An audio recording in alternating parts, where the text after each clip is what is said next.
My name's Connie McMillan, and I am the current president of the Sun Cities Area Historical Society, having been on the board for quite a few years in various officer capacities.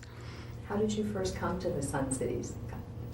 My parents moved here in 1970, although they did not, I believe, know Mrs. Freeman.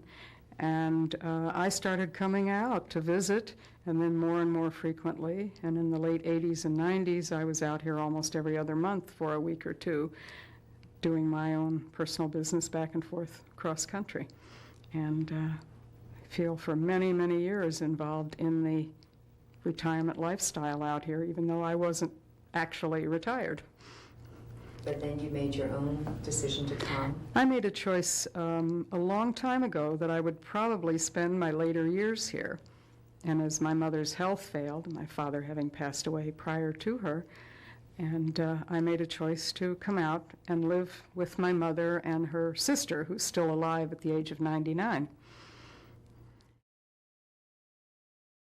Well, it's difficult for me to totally put myself in their feet, but definitely the climate, the camaraderie of people of similar age who could still be very active, keep up with hobbies, social interaction.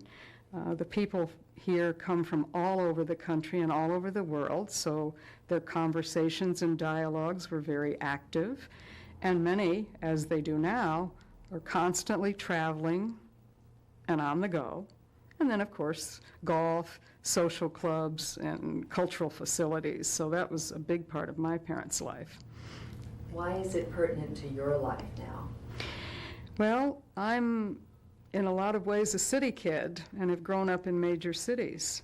But in seeing the realities as you get older, the lifestyle out here where the distances are not as great, you're near a major metropolitan area, you have not only the long-established amenities in the city, but you have them right here, so to speak, in your own backyard, good health facilities, easy access, and for someone like me who has a handicap not as perceptible with eyesight, the advantages here, moving here at the age I did, and long range just seemed too obvious. Well, in a way, I guess I'm an oddity. For them, I always had a lifetime interest in history and architecture and buildings. And on a trip visiting my folks, I wandered down, got a flyer. On the plane back home, thought for the membership price, I'll send them a check. And I was their only out-of-town member, so that when they do a bulk mailing, the membership chair stopped and put a first-class stamp on it. And I amazed them by showing up at various events when I then happened to be on subsequent trips to my family. And I think once I moved here full-time, they readily wanted me on the board. Well, it's actually quite amazing, because when you think of a community that's just over 40 years old, and you start on the ground floor, and people like Mrs. Freeman had the vision to start keeping records, and Mrs. Street and her peer group to continue that process. Most places struggle, whether it's our own cities and communities, whether it's countries overseas, to find the records, to document it after people have passed away. And the fact that you're on the ground floor, not even one lifetime now, and then to find a unique home, the first model home, to maintain those records and allow the public through is just quite wonderful. We all travel, we all visit cultural sites, we wander through public facilities, and yet those groups struggle to find their factual history as opposed to the unprovable anecdotal or misinformations of time. So the ongoing exciting fact of it and what we can live to people after us is just amazing to me. Well, the organization is in a transition. because people who have moved here come from elsewhere and don't necessarily bring their families up here. I am a second generation, so that makes me a little different.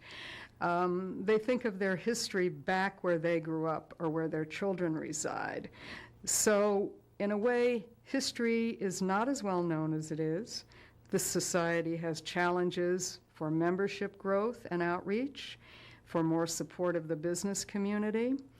And after its 15-year history, well-founded, well-organized, it needs to review where they go with an aging site, record keeping that needs to keep up with modern technology. I think the people speaking before me mentioned the Del Webb Corporation and the local newspaper, the West Valley, come to us looking for their information. And we are the only source. Records were destroyed, the newspapers' archives were thrown out or passed on, or we're the source for it.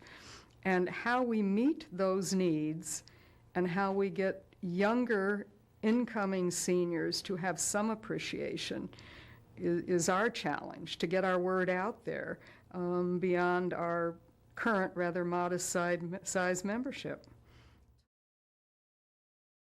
Well, that's a tough one. As long as I've known, my parents were members of AARP, but I don't know exactly when.